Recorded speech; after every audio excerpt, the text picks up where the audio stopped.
എല്ലാവർക്കും നമസ്കാരം. അതിർത്തിയിൽ സംഘർഷം പുകയുന്നതിനോടൊപ്പം തന്നെ ഇന്ത്യയുടെ ഡിഫൻസ് മേഖലയിലെ സ്റ്റോക്കുകളുടെയും ഡിമാൻഡ് വർദ്ധിക്കുന്നു. കഴിഞ്ഞ മാസങ്ങളിലെ തുടർച്ചയായ ഇടിവുകൾക്ക് ശേഷം ഡിഫൻസ് സ്റ്റോക്കുകൾ ഇപ്പോൾ തിരിച്ചുവരവിന്റെ പാതയിലാണ്. പ്രത്യേകിച്ച് പഹൽഗാമിൽ അടുത്തിടെ നടന്ന ഭീകരാക്രമണത്തിന്റെ പശ്ചാത്തലത്തിൽ ഇന്ത്യ പ്രതിരോധ സംവിധാനങ്ങൾ ശക്തിപ്പെടുത്തേണ്ടത് കൂടുതൽ നിർണായകമായി മാറുന്നു. തദ്ദേശീയവൽക്കരണത്തിനായുള്ള സർക്കാരിന്റെ പ്രേരണ, പ്രതിരോധ ബജറ്റുകൾ വർദ്ധിപ്പിക്കൽ, അസ്ഥിരമായ ഭൗമരാഷ്ട്രീയ അന്തരീക്ഷം എന്നിവയാൽ ഇന്ത്യയുടെ പ്രതിരോധ മേഖല വീണ്ടും നിക്ഷേപകരുടെ ശ്രദ്ധാകേന്ദ്രമായി ഉയർന്നുവരുന്നു. സായുധ സേനകളെ ആധുനികവൽക്കരിക്കുന്നതിലും പ്രതിരോധ ഉപകരണങ്ങളുടെ ആഭ്യന്തര നിർമ്മാണം വർദ്ധിപ്പിക്കുന്നതിലും സ്വകാര്യ പങ്കാളിത്തം പ്രോത്സാഹിപ്പിക്കുന്നതിലും ഇന്ത്യൻ സർക്കാർ ഊന്നൽ നൽകുന്നത് ഇതിന് അടിവരയിടുന്നു. നെക്സ്റ്റ് ജനറേഷൻ ആയുധ സംവിധാനങ്ങൾ, ഡ്രോണുകൾ, നാവിക കപ്പലുകൾ എന്നിവയുൾപ്പെടെ ഒന്നിലധികം പ്രതിരോധ പദ്ധതികൾ അതിവേഗം പുരോഗമിക്കുന്നതിനാൽ ഈ മേഖലയിലെ നിക്ഷേപ അവസരങ്ങളും വർദ്ധിക്കുന്നു. ഇതിനാൽ തന്നെ കഴിഞ്ഞ കുറച്ചു പാദങ്ങളിൽ പ്രതിരോധവുമായി ബന്ധപ്പെട്ട ചില കമ്പനികളിലെ FIIs ഹോൾഡിംഗ് ഡേറ്റകളിൽ ശ്രദ്ധേയമായ വർധനവ് കാണിക്കുന്നു. ഈ വീഡിയോയിൽ കഴിഞ്ഞ മാസങ്ങളിൽ വിദേശ നിക്ഷേപകർ വാങ്ങിക്കൂട്ടിയ പ്രതിരോധ മേഖലയിലെ മികച്ച 4 സ്റ്റോക്കുകളാണ് കാണിക്കുന്നത്. ഈ ഓഹരികൾ നിങ്ങളുടെ വാച്ച് ലിസ്റ്റിലേക്ക് ചേർക്കുന്നത് ഗുണം ചെയ്യും. കാരണം അവ വരും വർഷങ്ങളിൽ കാര്യമായ വരുമാനത്തിനുള്ള സാധ്യതകൾ സൃഷ്ടിക്കുന്നു എന്നാണ് നിക്ഷേപകർ കണക്കുകൂട്ടുന്നത്. ഇതിനോടൊപ്പം ഒരു കാര്യം പ്രത്യേകം ഓർമ്മിപ്പിക്കട്ടെ, ഈ വീഡിയോ പഠനാവശ്യങ്ങൾക്ക് മാത്രമായി ഉള്ളതാണ്, സ്റ്റോക്ക് റെക്കമെൻഡേഷനുകളല്ല. അഥവാ നിക്ഷേപിക്കാൻ ആഗ്രഹിക്കുന്നവർ എല്ലാം വിശദമായി പഠിച്ച് സ്വന്തം റിസ്കിൽ മാത്രം അതിന് മുതിരുക. ഈ ലിസ്റ്റിലെ ആദ്യത്തെ ഓഹരി Paras defence and space technologies ആണ്. വിവിധ തരം പ്രതിരോധ ബഹിരാകാശ എഞ്ചിനീയറിംഗ് ഉൽപ്പന്നങ്ങളുടെയും ഡിസൈനിങ്, മാനുഫാക്ചറിംഗ്, ടെസ്റ്റിംഗ് എന്നിവയിൽ ഏർപ്പെട്ടിരിക്കുന്ന ഒരു സ്വകാര്യ കമ്പനിയാണ് Paras defence and space technologies. Defence and space optics, defence electronics, heavy engineering, electromagnetic pulse protection സൊല്യൂഷനുകൾ എന്നിങ്ങനെ 4 പ്രധാന വിഭാഗങ്ങളാണ് കമ്പനിക്കുള്ളത്. പ്രതിരോധ ബഹിരാകാശ മേഖലയിലെ ഇന്ത്യയിലെ മുൻനിര കമ്പനികളിൽ ഒന്നാണ് പാരസ് ഡിഫൻസ്. ഭൂമിശാസ്ത്രപരമായി കമ്പനിയുടെ വരുമാനത്തിന്റെ 86% ഇന്ത്യയിൽ നിന്നാണ്. ബാക്കി 14% കയറ്റുമതിയിൽ നിന്നാണ്. HAL, ISRO, DRDO, Bharat electronics, Godrej, Tata power, Elbit systems, കൺട്രോഗ്, Cochin shipyard, Goa shipyard, Tonbo imaging, Singapore electronics തുടങ്ങിയ ശക്തമായ ക്ലയന്റുകളാണ് കമ്പനിക്കുള്ളത്. സാമ്പത്തിക കാര്യങ്ങൾ പരിശോധിക്കുമ്പോൾ പാരസ് ഡിഫൻസ് 2025 സാമ്പത്തിക വർഷത്തിലെ ആദ്യ 9 മാസത്തിൽ വരുമാനത്തിൽ 47% വളർച്ച റിപ്പോർട്ട് ചെയ്തു. എബിറ്റ വളർച്ച 77.6% ആയിരുന്നു. എബിറ്റ മാർജിനുകൾ 2024 സാമ്പത്തിക വർഷത്തിലെ ആദ്യ 9 മാസത്തിലെ 22.3% നിന്ന് 2025 സാമ്പത്തിക വർഷത്തിലെ ആദ്യ 9 മാസത്തിൽ 26.9% മെച്ചപ്പെട്ടു. 2024 സാമ്പത്തിക വർഷത്തിന്റെ അവസാനത്തിൽ 0.13% മാത്രമുണ്ടായിരുന്ന അവരുടെ ഓഹരി പങ്കാളിത്തം 2025 സാമ്പത്തിക വർഷത്തിന്റെ അവസാനത്തോടെ 5.24% വിദേശ നിക്ഷേപകർ വർദ്ധിപ്പിച്ചു. ഈ കഴിഞ്ഞ ക്വാർട്ടറിലും കമ്പനി മികച്ച സാമ്പത്തിക ഫലങ്ങളാണ് റിപ്പോർട്ട് ചെയ്തത്. 2025 ജനുവരി-മാർച്ച് പാദത്തിൽ പാരസ് ഡിഫൻസിന്റെ അറ്റ ആദായം 117% വർദ്ധിച്ച് 20.83 കോടി രൂപയായി. 2024 സാമ്പത്തിക വർഷത്തിലെ ഇതേ കാലയളവിൽ ഇത് 9.6 കോടി രൂപയായിരുന്നു. പ്രവർത്തനങ്ങളിൽ നിന്നുള്ള കമ്പനിയുടെ വരുമാനവും ഏകദേശം 36% ഉയർന്ന് 108.23 കോടി രൂപയായി. കഴിഞ്ഞ സാമ്പത്തിക വർഷം ഇതേ കാലയളവിൽ ഇത് 79.69 കോടി രൂപയായിരുന്നു. കൂടാതെ ലാഭവിഹിത പ്രഖ്യാപനത്തോടൊപ്പം പാരസ് ഡിഫൻസ് ബോർഡ് ആദ്യമായി 1:2 അനുപാതത്തിൽ സ്റ്റോക്ക് സ്പ്ലിറ്റും അനൗൺസ് ചെയ്തിട്ടുണ്ട്. അതായത് 10 രൂപ മുഖവിലയുള്ള ഓരോ പാരസ് ഡിഫൻസ് ഓഹരിയും 5 രൂപ മുഖവിലയുള്ള 2 ഇക്വിറ്റി ഷെയറുകളായി വിഭജിക്കപ്പെടും. ഇതിന്റെ റെക്കോർഡ് ഡേറ്റ് ഓഹരി ഉടമകളുടെ അംഗീകാരത്തിന് ശേഷമാവും തീരുമാനിക്കുക. ഈ ലിസ്റ്റിലെ രണ്ടാമത്തെ ഓഹരി അപ്പോളോ മൈക്രോ സിസ്റ്റംസ് ആണ്. ഇലക്ട്രോണിക്, ഇലക്ട്രോ മെക്കാനിക്കൽ സൊല്യൂഷനുകളുടെ ഡിസൈൻ, വികസനം, അസംബ്ലി, ടെസ്റ്റിംഗ് എന്നിവയിൽ Apollo micro systems limited പ്രമുഖരാണ്.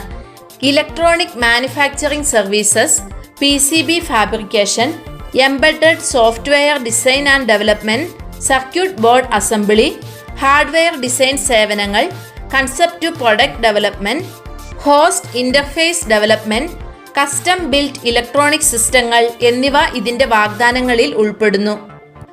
Aerospace സിസ്റ്റങ്ങൾ, ഗ്രൗണ്ട് ഡിഫൻസ്, സ്പേസ് ഏവിയോണിക് സിസ്റ്റങ്ങൾ, ഹോംലാൻഡ് സെക്യൂരിറ്റി, ട്രാൻസ്പോർട്ടേഷൻ എന്നിവയുൾപ്പെടെ ഒന്നിലധികം വ്യവസായങ്ങളിൽ കമ്പനിയുടെ ഉൽപ്പന്നങ്ങൾ ഉപയോഗിക്കുന്നു. DRDO, Indian army, Indian navy, DPSU, Adani, L&T തുടങ്ങിയ ശക്തമായ ക്ലയന്റുകളാണ് കമ്പനിക്കുള്ളത്. സാമ്പത്തിക കാര്യങ്ങളിൽ 2025 സാമ്പത്തിക വർഷത്തിലെ ആദ്യ 9 മാസത്തിൽ അറ്റാദായം 69.5%, പ്രവർത്തന ലാഭം 69.1% വർദ്ധിച്ചു. ഈ കാലയളവിലെ മാർജിൻ ഏകദേശം 2024 സാമ്പത്തിക വർഷത്തിലെ 23.4%വുമായി താരതമ്യപ്പെടുത്തുമ്പോൾ മാറ്റമില്ലാതെ തുടരുന്നു. FIIs കമ്പനിയിലെ തങ്ങളുടെ ഓഹരി പങ്കാളിത്തം 2024 സെപ്റ്റംബറിൽ ഉണ്ടായിരുന്ന 0.19% നിന്ന് 2025 മാർച്ചിൽ 0.93% ക്രമേണ വർദ്ധിപ്പിച്ചു. ഈ ലിസ്റ്റിൽ മൂന്നാമതായി BEML ലിമിറ്റഡ് ആണ്. ഖനന നിർമ്മാണ വ്യവസായങ്ങൾക്കുള്ള ഭാരമേറിയ മണ്ണുമാന്തി ഉപകരണങ്ങൾ, പ്രതിരോധ സേനകൾക്കുള്ള വാഹനങ്ങൾ, മെട്രോ, ഇന്ത്യൻ റെയിൽവേ എന്നിവയ്ക്കായുള്ള കോച്ചുകൾ എന്നിങ്ങനെ വിപുലമായ ശ്രേണിയിലുള്ള ഹെവി എക്യുപ്മെന്റ്സ് എന്നിവ BEML ലിമിറ്റഡ് നിർമ്മിക്കുന്നു. ഡിഫൻസ് ആൻഡ് എയ്റോസ്പേസ്, കൽക്കരി ഖനനം, സ്റ്റീൽ, സിമന്റ്, ഇലക്ട്രിസിറ്റി, ജലസേചനം, നിർമ്മാണം, അടിസ്ഥാന സൗകര്യങ്ങൾ, റെയിൽവേ, മെട്രോ ഗതാഗത സംവിധാനം തുടങ്ങിയ വിവിധ വ്യവസായങ്ങൾക്കുള്ള ഉൽപ്പന്നങ്ങൾ BEML വാഗ്ദാനം ചെയ്യുന്നു. ഇന്ത്യയിലെ ഒരു മുൻനിര പ്രതിരോധ ഉപകരണ നിർമ്മാതാക്കൾ കൂടിയാണ് കമ്പനി. ഇന്ത്യൻ സൈന്യത്തിനും മറ്റു പ്രതിരോധ സേനകൾക്കും വിവിധ തരം സൈനിക ഉപകരണങ്ങൾ BEML വിതരണം ചെയ്യുന്നു. സാമ്പത്തിക പ്രകടനം നോക്കുമ്പോൾ BEML 2025 സാമ്പത്തിക വർഷത്തിലെ ആദ്യ 9 മാസത്തിൽ വരുമാനത്തിൽ 6.7% ഇടിവ് റിപ്പോർട്ട് ചെയ്തു. എന്നാൽ പ്രവർത്തന ലാഭം 24% വർദ്ധിച്ചു. മാർജിനുകൾ 3.5%. മുന്നോട്ടു പോകുമ്പോൾ മാനേജ്മെന്റ് അതിന്റെ ഓർഡർ ബുക്ക് നിലവിലെ നിലവാരത്തിൽ നിന്ന് 2 മുതൽ 3 മടങ്ങ് വർദ്ധിപ്പിക്കാൻ രൂപരേഖ തയ്യാറാക്കിയിട്ടുണ്ട്. നിലവിൽ ഓർഡർ ബുക്ക് 119 ബില്യൺ രൂപയാണ്. കമ്പനിയിലെ വിദേശ നിക്ഷേപകരുടെ ഓഹരി പങ്കാളിത്തം 2024 ജൂണിൽ 6.7% ആയിരുന്നത് 2025 മാർച്ചിൽ 7.3% വർദ്ധിച്ചു. ലിസ്റ്റിൽ അവസാനമായി ഭാരത് ഡൈനാമിക്സ് ലിമിറ്റഡ് അഥവാ BDL ആണ്. ഈ കമ്പനിയെക്കുറിച്ച് വിശദമായി മുൻപ് വീഡിയോ ചെയ്തിരുന്നെങ്കിലും ചുരുക്കി വിവരിക്കാം. ഭാരത് ഡൈനാമിക്സ് ഇന്ത്യ ഗവൺമെന്റിന്റെ ഒരു സംരംഭമാണ്. ഇന്ത്യൻ സായുധ സേനകൾക്കായി ഗൈഡഡ് മിസൈലുകൾ, അണ്ടർ വാട്ടർ വെപ്പൺസ്, എയർബോൺ പ്രൊഡക്റ്റുകൾ അതായത് വായുവിലൂടെ പ്രയോഗിക്കുന്ന ആയുധങ്ങൾ, അനുബന്ധ പ്രതിരോധ ഉപകരണങ്ങൾ എന്നിവയുടെ നിർമ്മാണത്തിൽ കമ്പനി ഏർപ്പെട്ടിരിക്കുന്നു. കൂടാതെ ഭാരത് ഡൈനാമിക്സ് ഭാരം കുറഞ്ഞ ടോർപിഡോകൾ, പ്രതിരോധ നടപടികൾക്കുള്ള വിതരണ സംവിധാനങ്ങൾ, ATGM, ആകാശ് വെപ്പൺ സിസ്റ്റംസ് എന്നിവ കയറ്റുമതിയും ചെയ്യുന്നു.